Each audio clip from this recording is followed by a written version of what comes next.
L'invité de la matinale sur NC Première. Et ce matin, nous avons le plaisir de recevoir Yvon Faoua, l'un des porte-parole du Rhin, le rassemblement des indépendantistes et des nationalistes. La première partie avec les questions de Thierry Belmont. Bonjour Yvon Faoua. Bonjour. L'inscription automatique et sans condition de tous les Kanaks sur la liste électorale du référendum, c'est la revendication principale du Rhin, le rassemblement des indépendantistes et des nationalistes. C'est l'ultime revendication ? Alors, je crois qu'il faut juste revenir à février 2015, parce que ce rassemblement des indépendantistes et nationalistes, on va dire, s'est mis en place au lendemain de ce qui a été le 7 février 2015, l'annulation d'un congrès du FLNKS. Effectivement, cette problématique de l'établissement de la liste du référendum débutait à ce moment-là en 2015, puisque effectivement les commissions administratives spéciales en charge d'établir cette liste se réunissaient à partir de mars 2016. Et sur le rendu des chiffres de l'ISEE, il était prévu que au sortir du recensement de 2014, plus de 90 000 personnes de statut civil coutumier recensées donc. Et à l'annonce de l'établissement de la liste du référendum, on retrouvait 65 000 personnes. Donc à cette époque-là, on fait un rapide calcul, il manquait à peu près 25 000 personnes, on se demandait où elles étaient passées.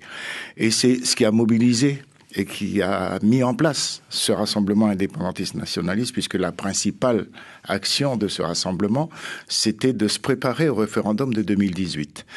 Et je le rappelle, donc le mot d'ordre à ce moment-là, on va dire... C'était Kanaki 2018, c'est possible. Puisque c'est vrai que dans le champ politique, sur les différentes élections qui se sont passées dans le pays, depuis l'adoption de l'accord de Nouméa en 98, on retrouve un rapport électoral qui est à peu près, on le disait, donc de 60% loyalistes, qui sont pour la Calédonie dans la France, et 40% à peu près de l'électorat pour l'indépendance. Yvon Faoua, alors, sans condition, ça veut dire quoi ? Ça veut dire que cette inscription doit être pour vous automatique, inscription de même ceux qui ne figurent pas sur la liste générale ? Voilà. Donc, dans les premières discussions, donc dès 2015, on se retrouve avec une problématique qui s'imposait à nous, et je crois que ça peut se comprendre, c'est-à-dire l'application du code électoral français, et aussi de ce qui contenait à l'époque la loi organique, concernant le référendum, les articles 218-219. Donc, à ce moment-là, on avait cette difficulté où effectivement, dans la rédaction de la loi organique, il était bien stipulé que les personnes qui étaient électeurs au moment du scrutin, ça veut dire que les gens devaient être forcément inscrits sur une liste électorale. Il faut rappeler que dans l'accord de Nouméa, ces choses-là étaient déjà inscrites. L'article 188 pour le corps électoral provincial et le corps électoral référendaire à l'article 218, nous étions déjà en conflit pour le corps électoral provincial. Pour le rappeler, on est allé faire des recours devant les tribunaux pour ce qu'on a appelé à l'époque des personnes indûment inscrites. Et aujourd'hui, est-ce que les choses ont avancé ? Est-ce que pour vous, il y a eu quand même une petite évolution ? Il faut reconnaître que on a d'abord pu faire acter, et le gouvernement français, donc à l'époque le Premier ministre Valls, va valider le fait qu'on demandait le regard extérieur d'experts concernant ces listes. Et bien sûr, c'est l'ONU qui, à ce moment-là, va, avec l'accord du gouvernement français, nous envoyer donc une mission d'experts qui vont être simplement observateurs. Et c'est ce qui s'est passé pour la liste du référendum, chose qu'on n'avait pas pour la liste des provinciales. Et je crois que c'était important parce qu'effectivement, ça nous a permis d'évoluer. D'abord, je crois que ça a ramené un peu plus de sérénité dans les commissions administratives spéciales, le fait d'avoir un observateur reconnu, expert de ce qui se passe au niveau d'établissement de listes électorales.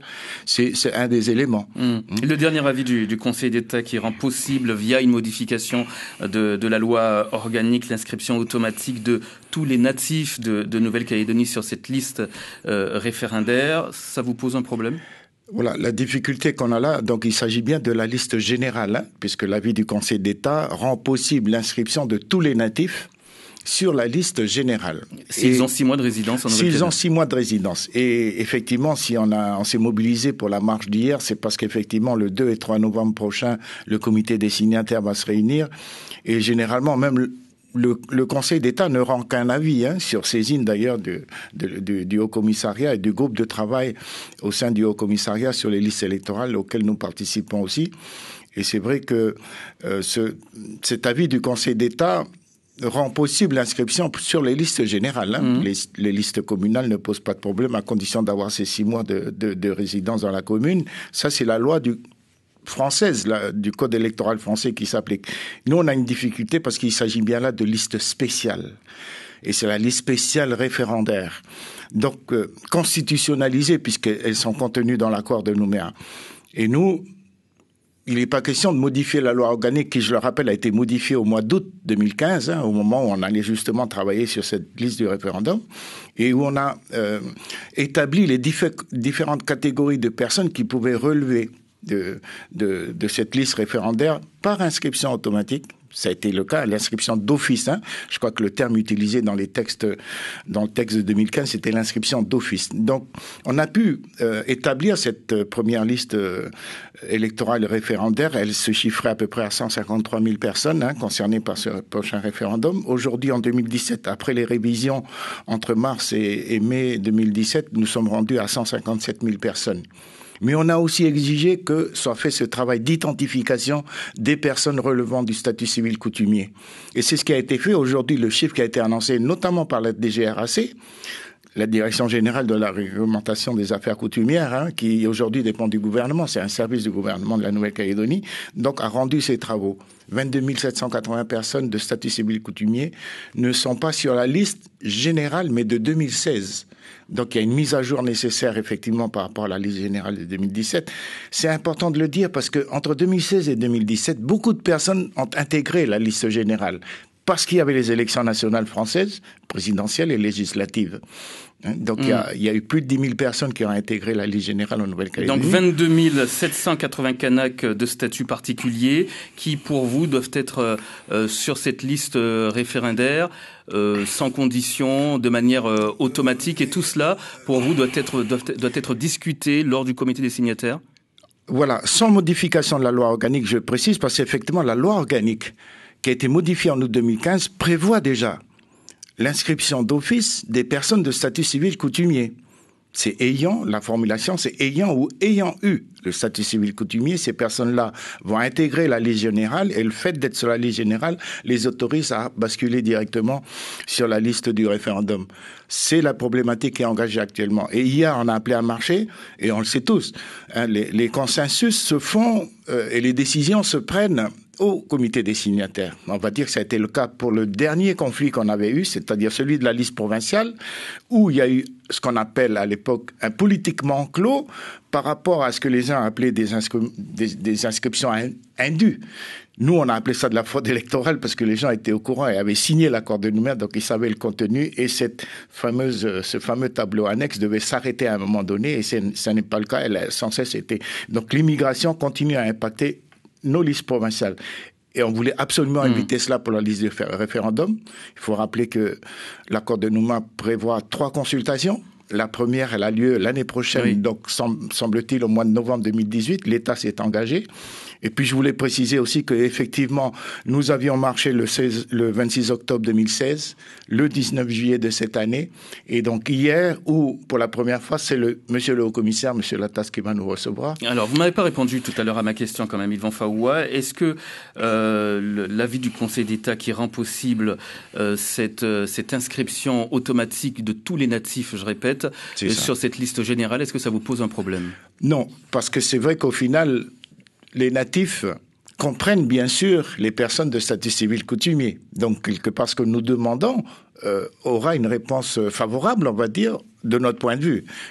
Mais ce qui nous pose problème, c'est qu'effectivement, s'il y a une modification de la loi organique, elle pourrait ouvrir la boîte de Pandore. C'est-à-dire qu'on va essayer de faire en sorte que les 6 mois qui rend possible l'inscription sur la liste générale soient aussi une condition qui va venir impacter la liste du référendum. Et ça, on ne le veut pas parce qu'il faut le rappeler, la condition F de l'article 218, c'était d'être arrivé avant le 31 décembre 1994. Donc, et surtout, parce qu'à l'article D aussi, la deuxième partie, pour les natifs, il est bien stipulé qu'il fallait justifier du centre de ses intérêts matériels et moraux. Et ça, je crois que pour nous, c'est important, parce qu'à l'époque, ça indiquait, on va dire, l'attachement de longue durée à ce pays.